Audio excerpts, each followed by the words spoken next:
Welcome to the Everything podcast, and in today's episode, I'm going to be talking about the X-Men 97 Season 1 finale, which is Season 1, Episode 10. Yes, obviously it's a different format to my other X-Men 97 reviews, and that's because I've changed the format of the episode so I can get longer episodes out and more content out as well. So that's kind of why. But before I get to my review and the cast list for this episode of X-Men 97, it's time for the trailer of X-Men 97. Here it is. I think there we go.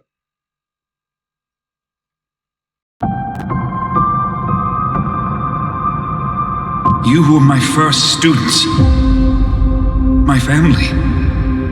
I wanted you to be free. Help build a world where mutants could live however they wish, safe and without fear. My X-Men.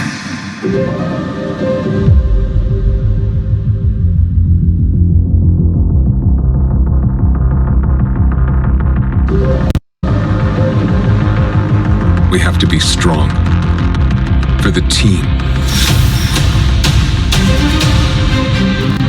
For every mutant still out there, they need hope. Let us do what we do. Believe in each other.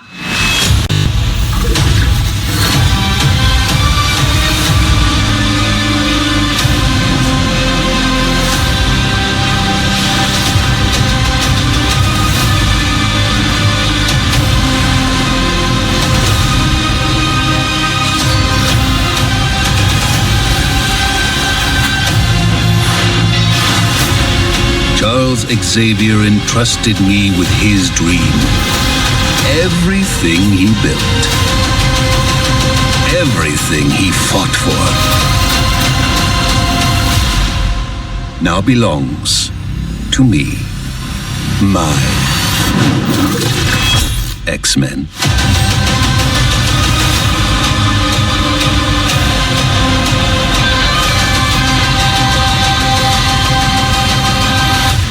Almost forgot. Oh, am I going to war or a circus? What'd you expect? Black leather?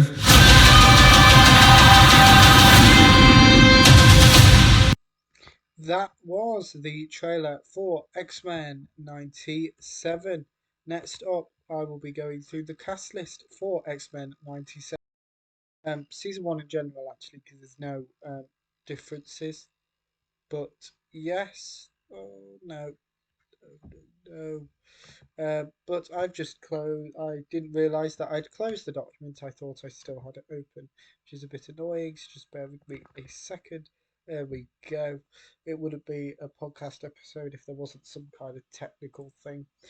But yes, so that was the trailer for X-Men 97. It stars Ray Chase as Scott Summers and Cyclops, Jennifer Hale as Jean Grey, Alison Selly Smith as Storm and Aurora Monroe, Cal Dodd as Logan and Wolverine, J.P.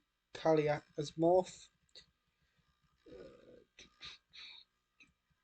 uh, Lenore Zan as Rogue, George Boozer as Dr. Henry Hank McCoy Beast, A.J.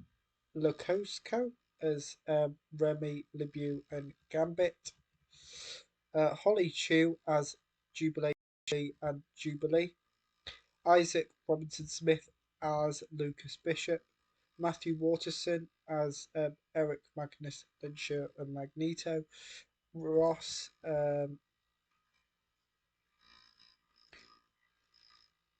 McQuinn as Professor Charles Xavier, and Adrian Hugh as Cute Warner and Nightcrawler. The writers of X-Men 97 Season 1 Episode 10, the finale, is Bew DeMayo and Anthony Salitti. The director is Chase Conley. The synopsis for this episode is that the X-Men's dream is put to the test as mutant-human relations reach a tipping point. The release date for this episode was the 15th of May 2024, so probably about a week um, between when this was released and when you'll be seeing this, because I recorded this a couple of days after um, X-Men 97 episode 10 was released. But yeah, obviously it's going to take a couple of days. So yeah, my opinion on this episode is I love the season as a whole. I didn't watch the series X-Men 97 is a sequel to, I think it's called X-Men the Animated Series, because I wasn't born when it came out. And I didn't feel that I was left out of the loop. And I love that the finale was a three-parter.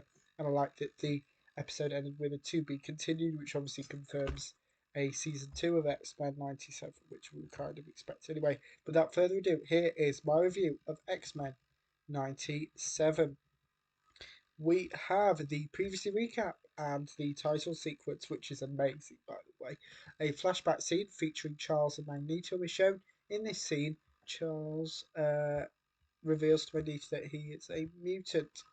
Uh, Magneto does the same to Charles. This scene isn't actually a flashback. Instead, this scene takes place inside Magneto's mind. Charles attacks Magneto. Iron Man, Captain America, and Daredevil appear. Quite cool. Um, Mr. Sinister has captured some of the X-Men. Bastion strangles Storm. Bastion plans on killing Nathan. Jean saves Nathan and the captured X-Men. Jean causes Mr. Sinister to to return to his rightful age. Jean refers to Nathan as her son. Bastion attacks Nathan and reveals he is the one behind Genosha being destroyed, as well as killing Nathan's mother. Charles communicates with Jean and Cyclops. Rogue and Roberto fight Bastion. Another scene takes place in Magneto's mind. Nightcrawler, Jubilee, and Cyclops fight Bastion. The rest of the X-Men control the Sentinel to reunite with Cyclops, Nightcrawler, and Jubilee. Several missiles explode in the X-Men's current location.